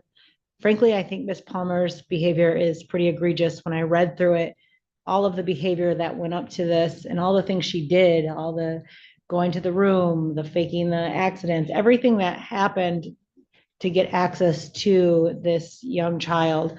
I know he does not think he is the victim. I know that by the time anybody admits sexual intercourse happened, he was of the age of consent. But this is just a terrible circumstance. Shawano is a secured facility. We're supposed to be able to send youth there. You know, he had a pretty violent history. I've dealt with this victim on several occasions since he's been at Shawano, so I'm pretty familiar with him. This is just a terrible situation. I'm not sure how this could happen in that type of facility. There's cameras all over the place. They clearly had to work to make this happen. And I think that the court should sentence her on the very high end of the guidelines in this circumstance. I couldn't charge CSC 1 because it didn't meet the criteria. I tried everything to find a way to get around the different criteria. It's a juvenile justice facility owned by DHS, and that designation changes a lot of things. But everything that I came up with was he was over the age of 16, which is part of the elements for CSC 1. So I charged her, she pled, she took responsibility early, and I'd ask the court to sentence her on the high end. Thank you. All right, thank you. Ms. Palmer, if you come back up to the podium. Mr. Williams, anything on behalf of Ms. Palmer? Just a couple of things, Your Honor. The email was sent with the psychological, it did get sent to the prosecutor's office. It kept bouncing back as sure someone was out of office. I would like the court to consider that evaluation. It's a psychological evaluation done by professional psychological services in Grand Rapids. And really it echoes the PSI that she's very low recidivism. I mean, very low. I think we'd be remiss to think that this kid is completely innocent. I think it's actually frankly absurd.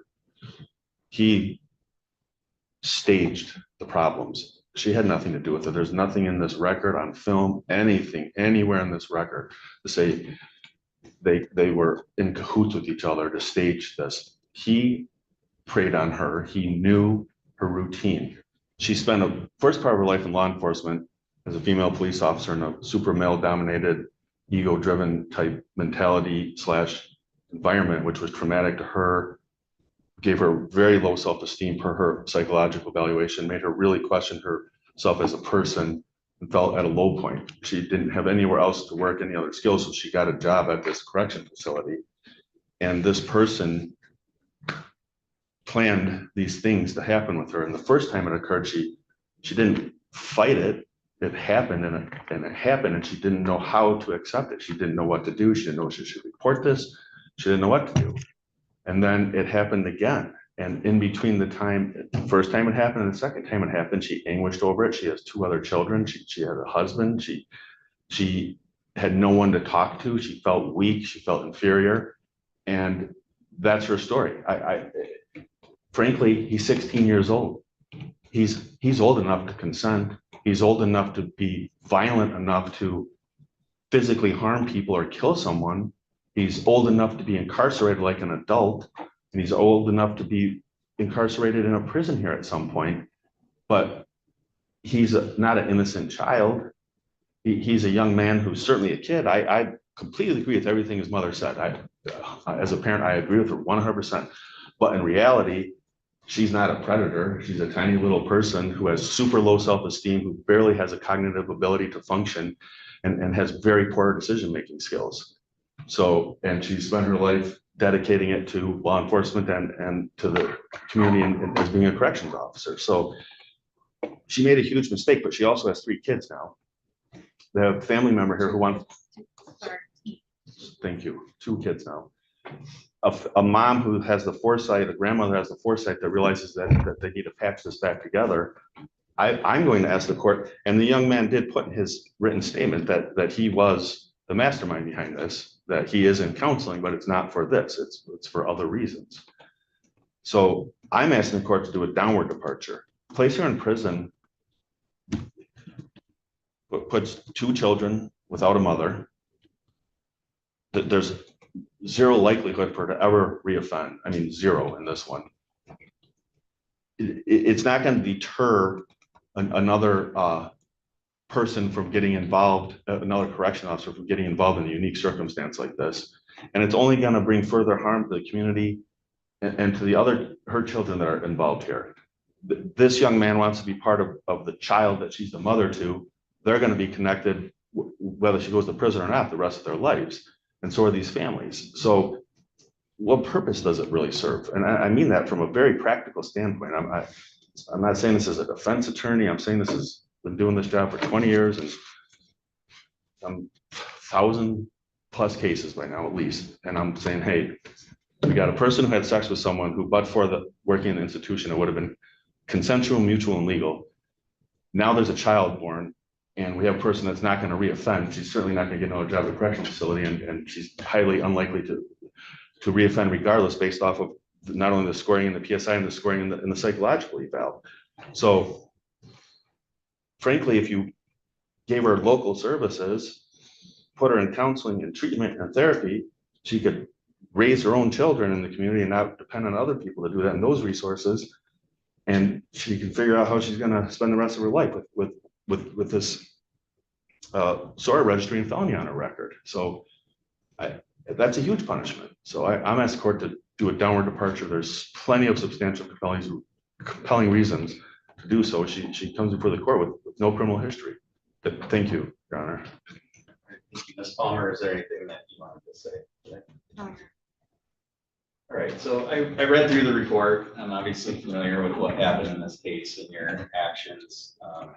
I've heard from the victim's mother, both here on the record today, as well as writing through her impact statement, which was consistent with what she stated here. I've listened carefully to what the lawyers had to say. And the court has a number of goals that it tries to achieve through sentencing.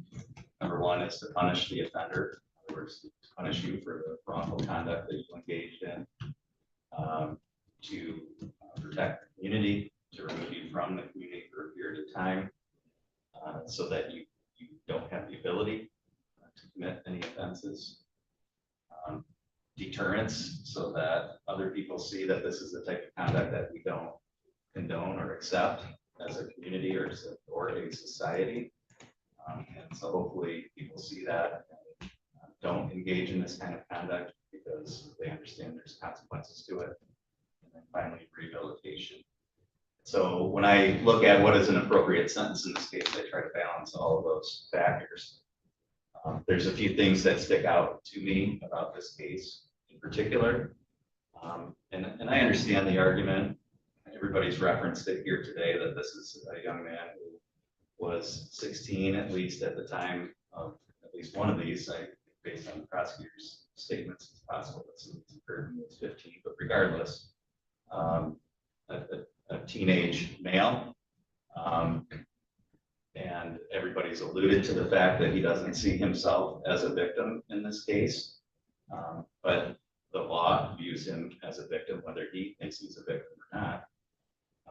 And the law views you as an offender, and that's because when you have a young person who's under the age of 18, and in this case, obviously a troubled young man who's had a lot of issues in his life aside from this, a young man that I think everyone would agree doesn't have the best judgment, and doesn't have the most maturity. It's your job as an adult, setting aside from the fact that you are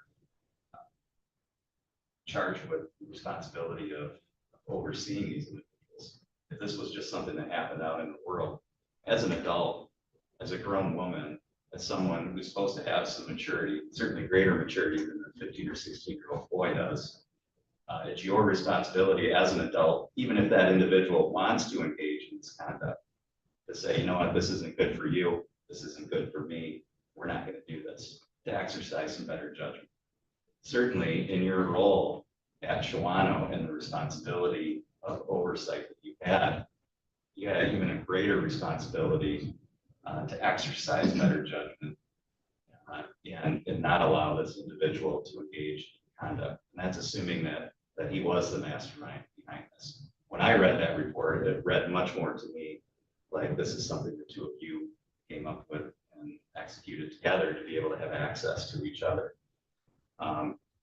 So I don't accept the premise that the young man is not a victim in this case. I don't accept the premise that you were led astray and that you had no ability to resist, and that he essentially, convinced or forced you into this. I think you did this completely of your own accord for your own reasons to satisfy your own urges and desires, and that you did that without exercising any kind of good judgment or maturity to say no to this if you did want to do it. Setting all of that aside, you put that entire facility at risk. Every other person that works there was endangered by your conduct. Every other juvenile who was part of that was there for correctional reasons, to be helped, be made better. You put all of those people at risk. And why? So that you could engage in sexual conduct and make yourself feel better for a little bit of time. That is conduct in and of itself. I think that warrants some serious punishment. You undermined the community and our society's ability to trust in people who are put in those kinds of positions of responsibility. To trust that when young people are sent to a facility like that, that they're going to be guided, that they're going to be looked after, that they're not going to be taken advantage of, and that the people who are charged with their care and their oversight aren't going to use that authority position to engage in their own sexual desires, which is exactly what they did. I can't imagine what was going through your mind that made you think that this was okay to do once, let alone multiple times, let alone allow yourself to become pregnant and have a child as part of this. I was unable to find any kind of logical thought process that would allow you to do that, especially given your position. So for all those reasons, I think it's necessary to impose a Department of Corrections sanction. I think it needs to be a sanction that sends to you a clear message that this is not conduct that is tolerated, to punish you for that wrongful conduct. Send a message to the community and other people working in those positions that sexual contact with juveniles that you're in charge of is not going to be tolerated or accepted. And hopefully through that sentence, rebuild some of the trust that was lost in those types of facilities and the people that work there because of your actions.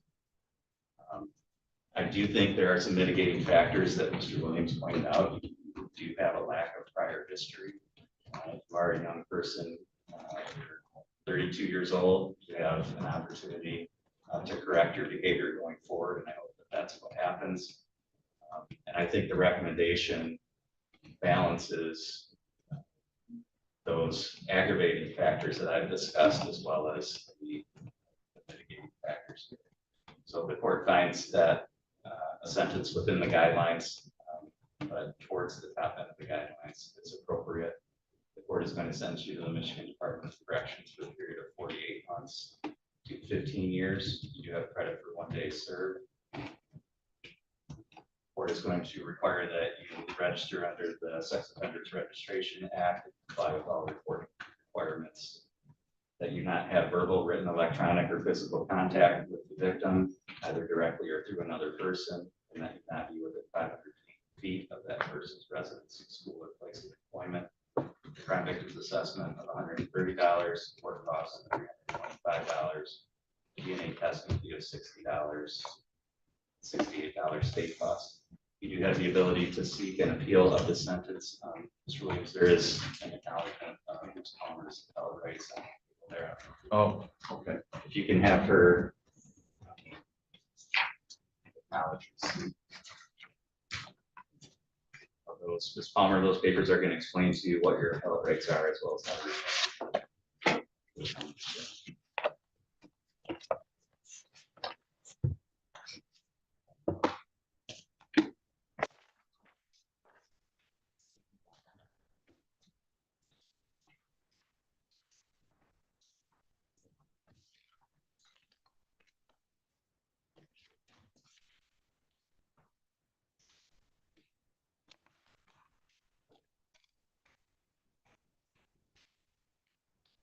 today, I need you to initial and date. I need a copy of that, and then the prosecutor needs a copy of that for today. And she The other keeps, two copies are for you to keep. yep, she keeps two. Bottom two. Okay.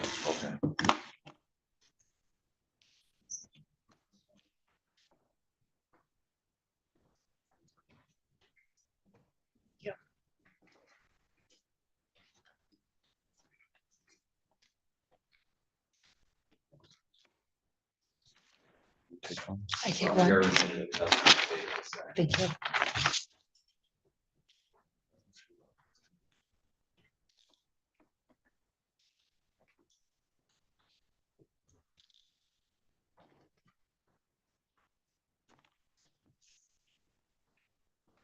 That concludes that hearing. If you have further video hearing, so those of you that are here, please exit the courtroom quietly.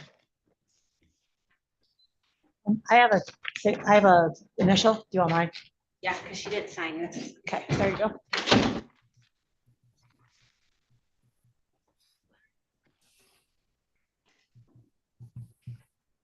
All right, Mr. Grote, are you able to hear me okay? Yes, I am. Good afternoon, Your Honor. Good afternoon. We're on the record in Crate versus Crate. This is file number 2511903. Mr. Grote, you're here on behalf of Mr. Crate, is that correct? That is correct, Your Honor. Okay, and he is present by Zoom video. I see Ms. Crate is also present by Zoom video. Mr. Grote, I did receive the proposed judgment in this case. Did you want to proceed with taking proof today? I do, Your Honor. Before we do that, I would note, Your Honor, that we did submit to the court as well a separate property settlement agreement that is not to be part of the public record. I just wanted to ensure that you have a copy of it so that you can review it to ensure that the agreement, Your Honor, is fair and equitable. I did get that along with the proposed judgment. I did have a chance to review that prior to the hearing today, and that will not be made part of the file. That was just provided to me as part of a judge's copy. Wonderful. I appreciate that, Your Honor. The other thing that I would ask, Your Honor, is on page 2 of the original judgment, the date that both the parties signed the property settlement agreement may not be filled in. If it's not filled in on the original that you have, just so you're aware, they both signed the property settlement agreement on June 6th of this year.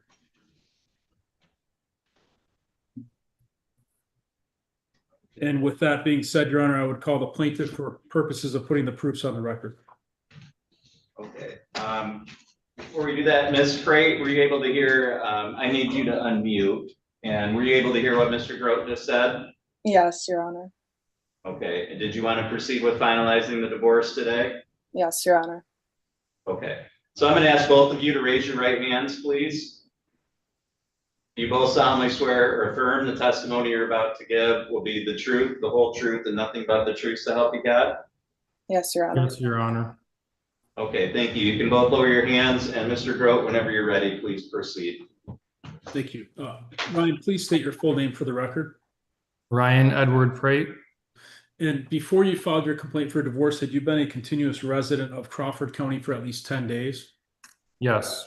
And had you at that time also been a continuous resident of the state of Michigan for at least 180 days?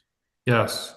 Were you married to your wife on October 22nd, 2022 by a person authorized to perform marriages in the state of Michigan? Yes. And what was your wife's name prior to the marriage? Kirsten May Hedrick. Can you spell the last name for the record, please? Hedrick. Sir, is it your understanding that your wife is desiring to have that maiden name restored to her? Yes, it is. And no children were born of the relationship between you and your wife, is that correct? Correct. To the best of your knowledge, is your wife presently pregnant? She is not. And you and your wife stopped living as husband and wife on or about May 3rd of 2025, is that correct? Correct. Sir, you alleged in your complaint for divorce that there had been a breakdown of the marriage relationship to the extent that the objects of matrimony had been destroyed and there was no reasonable likelihood that the marriage could be preserved. Was that true at the time that you filed your complaint for divorce? Yes. And does that remain true today? Yes, it does. Is there any possibility of reconciliation with your spouse? There is not. And Sir, you and your spouse entered into a consent judgment of divorce as well as a separate property settlement agreement. Is that correct? That is correct. Are you satisfied that the terms in those documents are fair and equitable? Yes, I am. And have the two of you already been working towards effectuating the terms contained in the property settlement agreement? Yes, we have. And prior to signing both of those documents, did you have a fair opportunity to go over them with me and make certain that you understood all of those provisions prior to signing the same? Yes, I did. As to spousal support specifically, the judgment states that neither party shall receive spousal support and the same as forever barred. You understand and agree to those terms, is that correct? Correct. And you further understand through discussions with me that that means that neither you nor your wife can come back before the judge and ask for spousal support in the future, is that correct? Correct. And do you feel that the terms and conditions in the property settlement agreement are truly fair and equitable between you and your spouse? Yes, I do. And are you asking the court to grant your request for a divorce today based on the terms contained in those documents? Yes, I am. Okay, thank you. Nothing further, Your Honor. All right, thank you. Ms. Prate, were you able to hear everything that Mr. Prate said today? Yes, Your Honor. Do you have any reason to believe that any of the answers that he gave to Mr. Grote's questions were untrue? No, Your Honor. Are you currently pregnant? No, Your Honor. And you signed the proposed judgment and the property settlement agreement, is that correct? Yes, Your Honor. And did you read through all those documents before you signed them? Yes, Your Honor. And by signing them, does that indicate your willingness to abide by the terms of those documents? Yes, Your Honor. You understand that you would not be able to come back later and ask the court for alimony or spousal support? Yes, Your Honor. All right, thank you. And it's your wish to have your maiden name restored, is that correct? Yes, Your Honor. Thank you. Mr. Grote, did you have any questions for Ms. Prate? I do not, Your Honor. Thank you. All right, the court has reviewed the property settlement agreement as I indicated, as well as the proposed judgment of divorce. I find that it's equitable and contains all the provisions required by statute. I've heard the testimony of both parties today. The court's satisfied that they have met the grounds for divorce under the statute. The court will grant the divorce under the terms as indicated in that consent judgment and property settlement agreement. The court will sign that along with the rest order restoring Ms. Prate's maiden name. So Ms. Prate, that means from today forward, your name will be legally changed. So you just need to make sure that you get a copy of that order, because when you change your identification and other documents, they're going to need to see that, okay? Yes, thank you, Your Honor. Ms. Prate, do you have any questions at all? No, Your Honor. Mr. Grote, anything else on behalf of your client today? No, Your Honor. Thank you very much for accommodating us via Zoom as well. I appreciate it. Yes, and for the record, I'm going to have that my copy of the property settlement agreement shredded, so that will not be available for public viewing. And all parties on this case are free to disconnect at this time. Thank you, Your Honor. Have a good day. Thank you.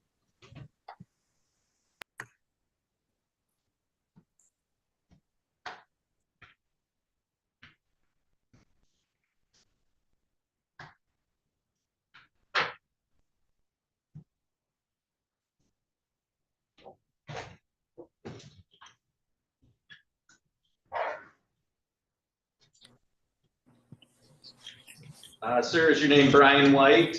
Yes, it is. Okay, and ma'am, are you April White? Yes, sir. Okay, and Ms. Robinson, you're appearing on behalf of Mr. White, is that correct? You doesn't look like you're muted, but I couldn't hear your voice there. Try again. Can you hear me now? Oh, there we go. Okay. Yes, Your Honor. All right, I'm appearing on behalf of Brian White. Thank you. We'll go on the record in White versus White, file number 2511858. The record should reflect that all parties are present by Zoom video today. This is set as a status conference. Ms. Robinson, I'll start with you. Have there been any discussions about a resolution of this? And can you tell me what you would like to request for scheduling going forward? Yes, Your Honor. Thank you. The parties have reached an agreement on the one remaining issue, and we as of this morning, actually, they agreed on it and we are drafting the judgment and circulating for signatures. So as far as scheduling, if you would like to schedule a pro con, we could do that, or if you would like to take proofs today, we would be prepared to do that as well. Okay, Ms. White, were you able to hear that? Yes, sir. Do you agree that you and Mr. White have been able to resolve this matter? Yes, sir.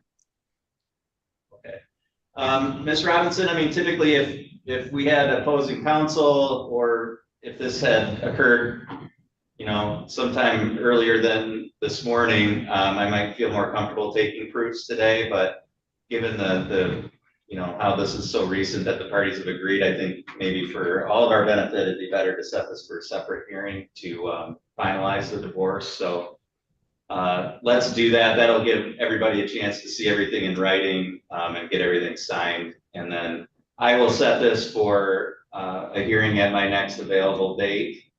I could probably get it on as early as maybe the beginning of August. Is that enough time?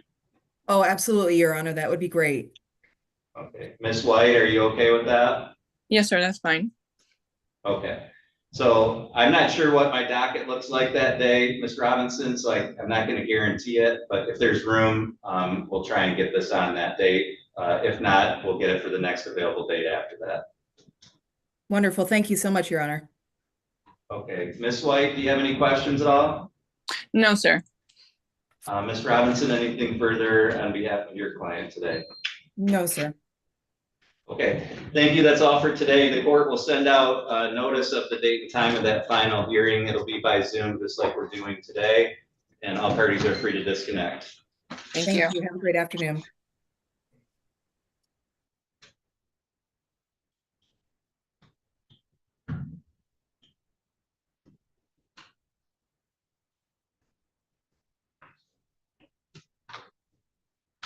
That's what the question.